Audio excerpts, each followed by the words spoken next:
Bonsoir, bonsoir, bonjour, c'est RD Congo Basango Télévision. Comme toujours, avant de commencer notre émission, nous disons merci à Dieu. Nous disons merci à nos chers abonnés et téléspectateurs qui nous suivent partout dans le monde et en RDC. Bande Konanga, soyez les bienvenus. À la une, chers téléspectateurs, on va commencer cette émission Bandeko avec arrestation d'un autre député, cette fois-ci député élu Bandeko Oezoleka na Nord Kivu. Alors, nous développons une émission parce que la trahison est sagrée. De l'autre côté, nous avons Basir Kibirisi et pas Wapi, Wazalendo Baosa Masolo, Basali Oyo Kakasuka d'incursion, donc Bazape na ba place armée rwandaise Baza, Bango Baye Basali incursion, alors Boyo Kamasolo Kitoko, donc Wazalendo na Katia Masolo. Alors, nous développons une émission là-dessus. Chers téléspectateurs, nous bande avec l'arrestation à député Obuzomona Wana, à Télémina, porte-parole à FARDC, Guillaume Djik. Alors, bakanga qui est na makamoko pena biente parce que yé aza ko incité donc aza se ba jeune ba révolter contre armée. Alors, bateau yon na Nord Kivu en tout cas situation na bango ezo koma mobulu tozo comprendre te. Baza ba congolais, baza ba rwandais, ba osala mboka bo. To situation ezo sala pena clair te. Ezo senga bandeko nyonso telema pona situation oyo parce que ezo monana donc soko tali olobi mais la situation est confuse. Pourquoi? Asa Kuto na parti à Moindonza, il a été élu député. Mais Azako parvient de coïnciter incitation na mobulu et puis et là que ça grave. Baza on enquête ba ebate nana osala monzo quand des acquis parce que ba soda FARDC ba kufaki. Ba jeune ba sala qui dernier des troubles, on a même tué soldat moko ya FARDC. Et ça là qui propriété. Et mon équipe penaki et sa haute trahison. Alors, les forces armées de la République démocratique du Congo ont annoncé l'arrestation du député provincial Moïndo Siwako Alain, élu du territoire de Beni, sur la liste de la AVRP de Moïndo Nzaki. L'armée l'accuse d'incitation de la jeunesse à se révolter contre les services de défense. Donc, Nebo Monewana, Okaka, Soukana révolte, alors, Bajen Batomboki. Et ça, le pénal qui est au côté, et ça, le maître, donc Mawa, Oyoka atteint la sûreté de l'État et la subversion. Le porte-parole de FARDC rappelle dans un communiqué que le fait se sont passés lors des meetings populaires du 15 décembre dernier, quand les députés accusés avaient déclaré que les ADF sont en réalité les forces armées de la République démocratique du Congo, se déguisent pour massacrer sa population.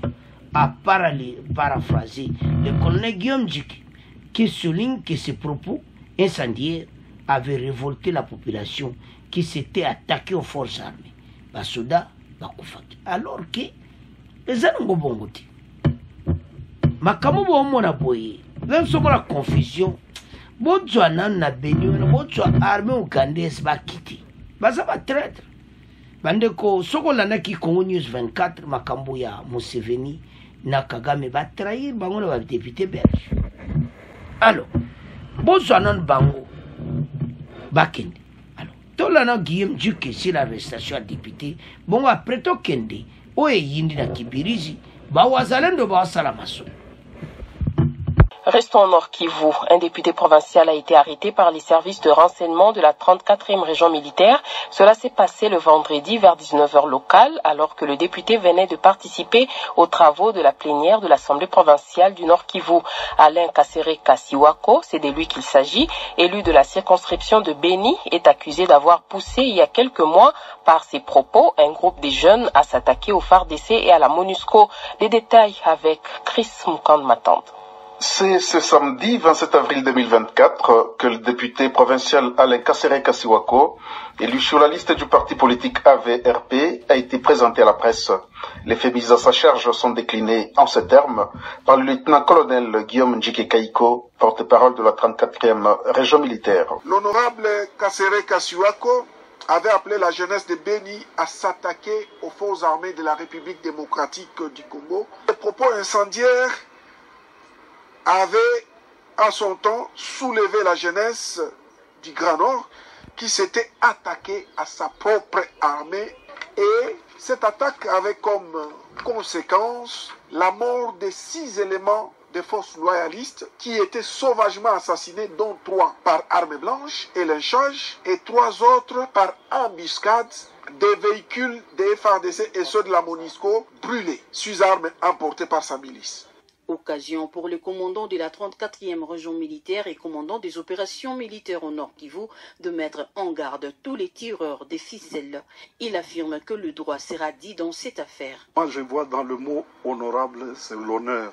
Mais de tels propos incendiaires avec des conséquences qui se sont suivies, vous vous rendez compte que c'est une jeunesse responsable ou une jeunesse irresponsable. Nous allons partir, mais demain la jeunesse que l'honorable représente et avec un tel comportement. Le porte-parole de l'armée au Nord Kivu a par l'occasion présenté également les fournisseurs des chanvre aux rebelles du M23, mais aussi un réseau des criminels économiques qui ont injecté des faux dollars dans la province du Nord Kivu. Nous demandons à la population d'être vigilante et de dénoncer tout suspect par rapport à ce genre de comportement, parce qu'il s'agit bel et bien d'un crime économique qui doit être puni conformément aux lois du pays. C'était également l'occasion pour le colonel Njike de présenter au commandant de la région militaire une bande de bandits arrêtés lors des patrouilles nocturnes. Alors, Bandeko Tolandi Guillaume Njike pe Tolandi général-major Nzambe Dieu Gentil Oazali, commandant à 34e région militaire. Ces derniers temps, Kota Nord Kivu ben siden salamemi. Arrestation à député Oyo, Malobo ya lobaki, batu bakufaki. Asalaki meeting naï, baeko kangaye mais bayo kangene infraction. Parce que ba moni yazo lobaki. Fadi sa comme soit ADF. Vous avez confusion mais vous êtes député provincial. Vous êtes mon boulot. Et dit azaï tout fois lobaki toko pona mboka. Mais lui, il parle de autrement. Atie penoyo kamubulo ko sakanati. Confusion totale. Alors, il peut ça qui est propriété. C'est-à-dire, comment qu'il y a un niveau vraiment qui. Donc, Bitumba ba jeune ba tomboki. Et on a perdu. Asoda Fadi se ba kufaki. Parce que, c'est grave. Parce que, on va tenir ADF yolo baki. Fadi ça se transforme en ADF. Même Ghana kondimate. Congolais mouda kondimate. Fadi se transformé. Et ça, Babylone m'a salaka. Pour na kotia désordre na katiamboka. Mutumota ko sepelaya. Surtout tala biloko aboy. Ça fait très mal. Oyo kaka souci ko sakanate. Parce que mboka na biso toujours vivre ba makambo moko. Et ça la peine à propriété. Alors, Banamboka. En tout cas, tout le monde pour ma député la bien, tout le monde qui est à Kibirizi. Bande quoi Kibirizi souka. Donc, Wazalendo va salaki une incursion, bah ebike côté au pena ba un armée rwandaise va zamba on va saler incursion ba côté. Alors, l'armée rwandaise va lancer ma bombe à Kosaganati. Parce que va lancer, mais ma trouvé échec total parce que tout ça n'a qui birisi. Ma soleil ont avancé. Alors, il faut qu'on contrôle les cités ou la nion sur Mobimba. Pour être à base, il y a Kolanda Rundi. Alors, Banamboka, sans plus tard, de Toyoko et les gars qui connaissent, bon, auto avance.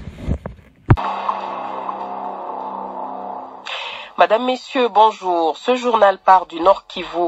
Le calme est revenu dans l'agglomération de Kibirizi, chefferie de Bwito, groupement de Mutanda, dans le territoire de Rutshuru, après une journée marquée par d'intenses affrontements à l'armes lourdes et légères entre les volontaires pour la défense de la patrie et les rebelles du M23. On assiste à une trêve précaire. Le bilan provisoire livré par la notabilité locale fait état de 4 maisons détruites par les bombes larguées par les rebelles. Il y a 2 morts et 3 personnes blessées.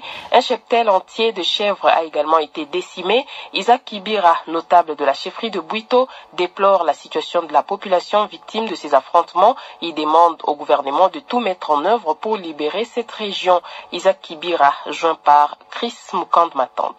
C'est depuis très tôt le matin que les Wazalendo ont fait incursion dans l'agglomération de Kibirizi. Ils ont réussi à contrôler l'agglomération, mais malheureusement, le M23 qui se trouve dans une position stratégique a largué des bombes et ces bombes ont endommagé 3 maisons. Il y a eu des civils morts et 3 civils aussi blessés. La population se cache aussi. Une autre partie se cache en brousse et d'autres seraient restés dans des maisons là où ils étaient terrés depuis le matin. Alors, des renforts sont venus de Chichiche pour aller renforcer les M23 qui se trouvent au niveau de Kibirizi, arrivé à Kabanda. C'est là où il y a une grande position qu'ils viennent diriger là-bas pour contrer les Wazalendo. Alors, les M23 qui larguent des bombes aveuglément, ils sont venus tuer seulement. Bon, ce sont des terroristes. Alors nous demandons au gouvernement qu'on puisse contrer les M23 de quitter la zone pour sauver la vie des civils qui se retrouvent entre les tirs croisés de ces belligérants.